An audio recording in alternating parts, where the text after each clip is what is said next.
Hello everyone. आज का जो हमारा टॉपिक है वो है अपर लिम्ब में ब्रेस्ट। तो ब्रेस्ट क्या होती है? Basically it is an important accessory organ of female reproductive system और ये न्यूबॉर्न को मिल्क के फॉर्म में न्यूट्रिशन प्रोवाइड कराता है। मेल में ये रूडिमेंट्री होता है।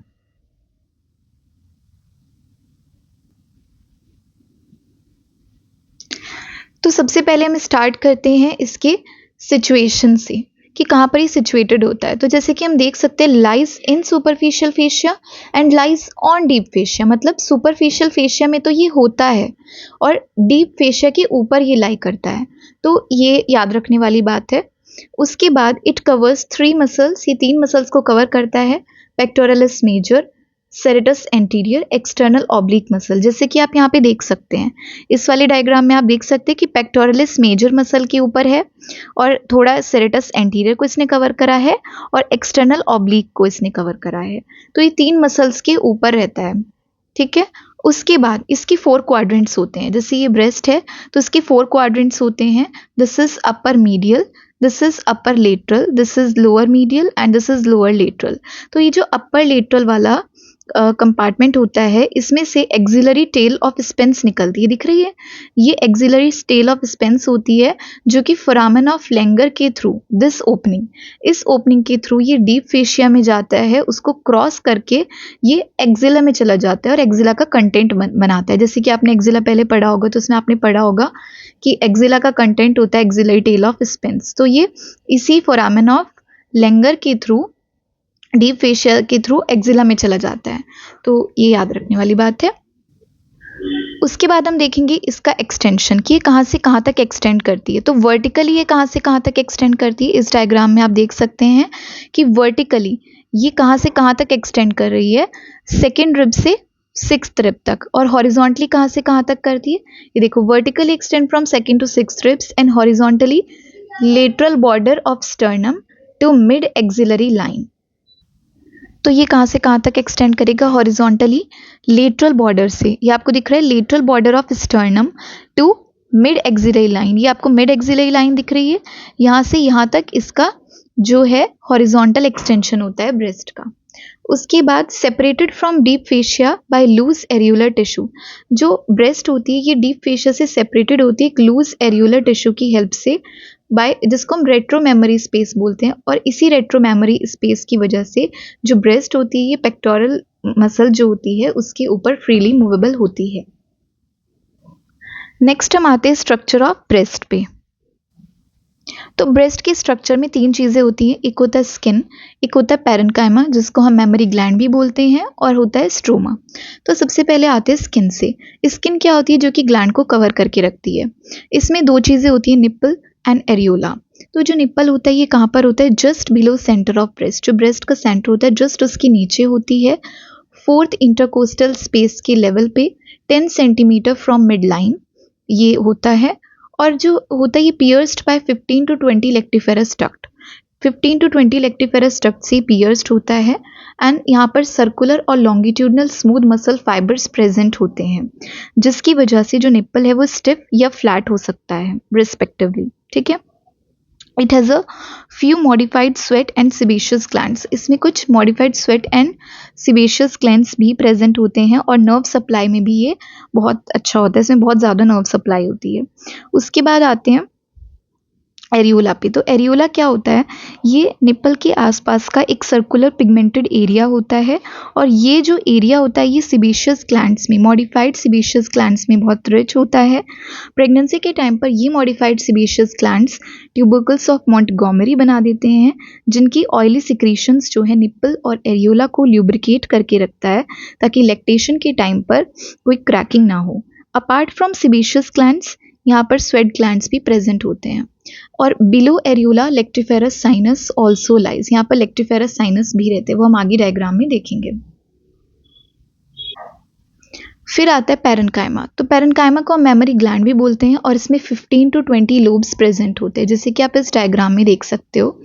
ये होता है पैरेन्काइमा। इसमें क्या होता है कि ये लोब्स प्रेजेंट होते हैं, 15 to 20 ये लोब्स प्रेजेंट होंगे और इन लोब्स में क्लस्टर्स ऑफ एल्वियोलाई प्रेजेंट होंगे।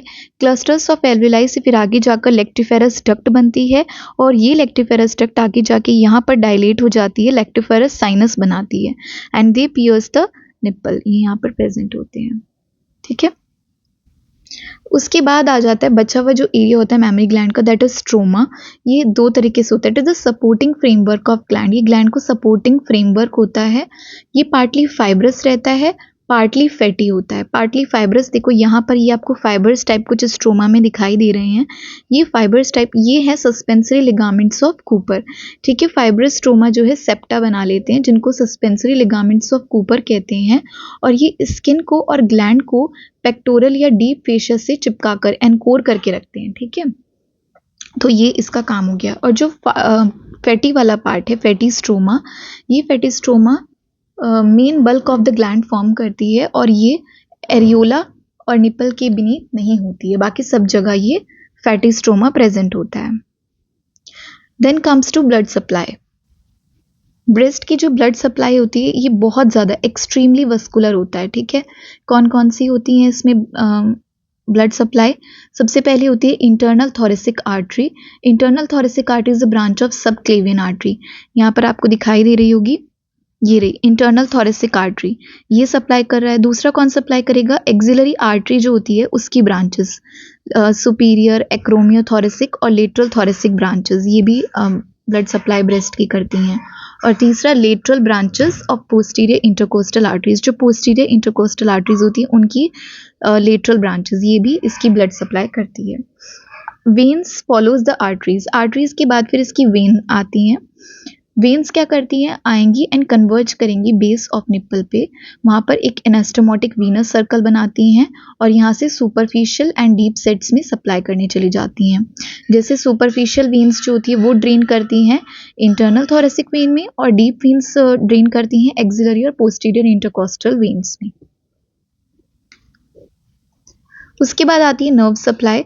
तो नर्व सप्लाई होती है एंटीरियर और लेटरल क्यूटेनियस ब्रांचेस से 4th और 6th इंटरकोस्टल नर्व्स की। लेकिन जो नर्व्स होती हैं ये मिल्क सिक्रीशन को कंट्रोल नहीं करती हैं।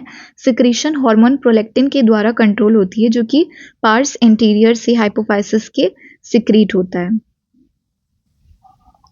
फिर आते हैं लिम्फेटिक ड्रेनेज पे। तो लिम्फेटिक ड्रेनेज क्यों इंपॉर्टेंट है? ये सर्जन्स के लिए बहुत इंपॉर्टेंट होती है, बिकॉज जो कार्सिनोमा ऑफ ब्रेस्ट होते हैं ना, ये इन्हीं के थ्रू स्प्रेड होते हैं, मोस्टली इन्हीं लिम्फेटिक्स के थ्रू अलग अलग रीजनल आसपास के लिम्फ नोड्स में जाते हैं। ठीक है, लिम्फ नोड्स कौन कौन सी होती हैं?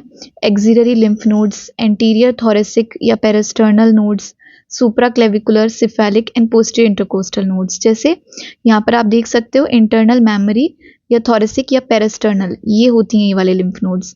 एक्सिलरी लिम्फ नोड्स कौन कौन सी? Apical, anterior, central, lateral, posterior, पांचों एक्सिलरी लिम्फ नोड्स के जो ग्रुप हैं वो यहाँ पर आ गए इस डायग्राम में। और सुप्रा क्लेविकुलर नोड्स। तो ये सारी लिम्फ नोड्स में जो कार्सिनोमा ऑफ ब्रेस्ट वगैरह है वो लिम्फेटिक्स के थ्रू इन सारी लिम्फ नोड्स में जाके स्प्रेड कर जाता है। तो ये बहुत इंपॉर्टेंट होता है लिम्फेटिक ड्रेनेज ब्रेस्ट का। उसके बाद ये वाला डायग्राम आपको एग्जाम में बनाकर भी आना है। और उसके बाद आते हैं लिम्फेटिक वेसल। फिर हम आते हैं लिम्फेटिक वेसल्स पे।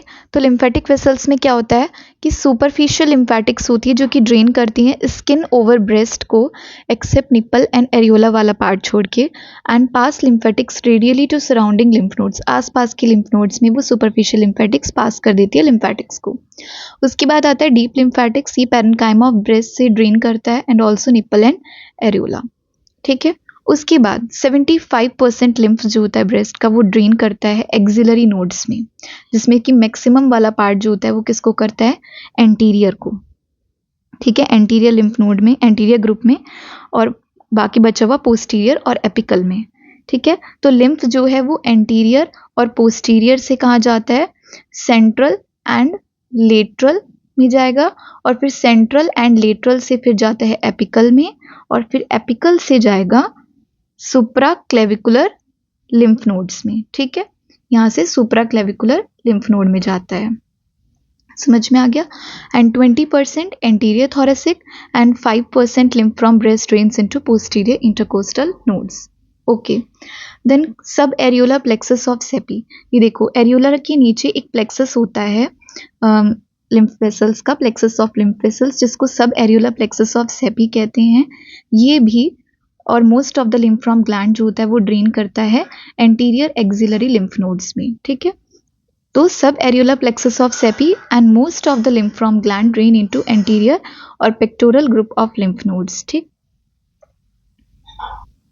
उसके बाद anterior thoracic nodes drain the lymph not only from inner half of the breast but from the outer half as well, मतलब जो एंटीरियर थोरेसिक नोड्स होती हैं वो लिम्फ को ड्रेन कर लेती पूरी ब्रेस्ट से, इनर हाफ से भी और आउटर हाफ से भी। उसके बाद lymphatics from deep surface of gland, ये जो ग्लैंड है उसकी डीप सर्फेस से जो लिम्फेटिक्स है, ये देखो यहाँ से पेक्टोरलिस मेजर के थ्रू ये कहाँ पे जाएगा, क्लेविपेक्टोरल फेशिया को क्रॉस करके एपिकल लिम्फ नोड्स पे। As you can see lymphatics from deep surface of gland pass through pectoralis major and clavipectoral fascia to reach apical nodes and also anterior thoracic nodes, ठीक है। यहाँ से ये apical lymph nodes में पहुंच जाता है डीप सरफेस से ग्लैंड की।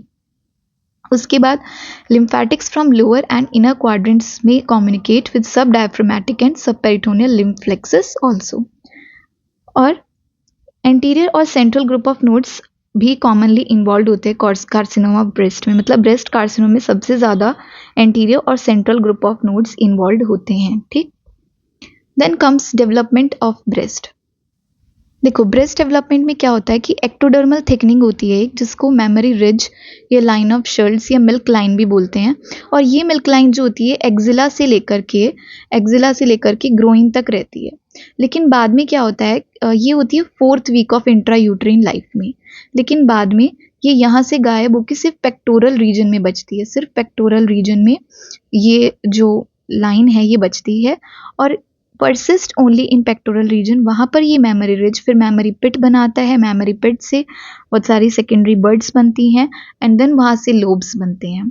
तो जो ग्लैंड होता है memory gland that is ectodermal और इसका जो स्ट्रोमा है that is mesodermal in origin. तो ये थोड़ा सा ओवरव्यू हो गया ब्रेस्ट डेवलपमेंट का भी। Then comes clinical anatomy. देखो क्लिनिकल एनाटॉमी में क्या होता है कि जो अपर और आउटर क्वाड्रेंट होता है ये सबसे ज़्यादा फ्रीक्वेंट साइट होती है कार्सिनोमा ऑफ ब्रेस्ट की, ठीक है। कैंसर सेल्स जो होती है ये इन्फिल्ट्रेट कर सकती हैं सस्पेंसरी लिगामेंट्स को भी, जिसकी वजह से ब्रेस्ट फिक्स हो सकती हैं और स्किन का रिट्रैक्शन या पकरिंग या आप कह सकते हो फोल्डिंग हो सकती है स्किन की, अगर सस्पेंसरी लिगामेंट्स में इन्फिल्ट्रेशन होता है। अगर यही कैंसर सेल्स का इन्फिल्ट्रेशन लेक्टिफेरस डक्ट में हो गया, इन्फिल्ट्रेशन मतलब वो लेक्टिफेरस डक्ट में आ गई हैं वो कैंसर सेल्स, तो उसकी वजह से लेक्टिफेरस डक्ट में फाइब्रोसिस हो सकती है और निप्पल का रिट्रैक्शन हो सकता है, ठीक है। फिर एक पॉइंट आता है यहाँ पे कि obstruction of superficial lymph vessels by cancer cells. अगर cancer cells superficial lymph vessels में आ गई हैं और वहाँ पर उन्होंने सुपरफिशियल लिम्फ वेसल्स को ऑब्स्ट्रक्ट कर दिया, ठीक है, तो उससे स्किन में इडीमा हो सकता है जिसकी वजह से स्किन जो है वो ऑरेंज की स्किन जैसी दिखाई देती है, जिसको प्यूडी ऑरेंज अपीयरेंस बोलते हैं। ये बहुत इंपॉर्टेंट क्लिनिकल है ब्रेस्ट का। उसके बाद communication of superficial lymphatics of breast across mid line. जैसे ये दो ब्रेस्ट है, यहाँ पे सुपरफिशियल लिम्फेटिक्स का अगर वहाँ पे कैंसर सेल्स है और उन सुपरफिशियल लिम्फेटिक्स का मिड लाइन के अक्रॉस क्या हो गया, कम्युनिकेशन हो गया, तो ब्रेस्ट जो है कैंसर जो है वो यहाँ से यहाँ स्प्रेड कर सकता है, ठीक है। Cancer can spread to one breast to other. Then comes communication of lymph vessels with those in abdomen.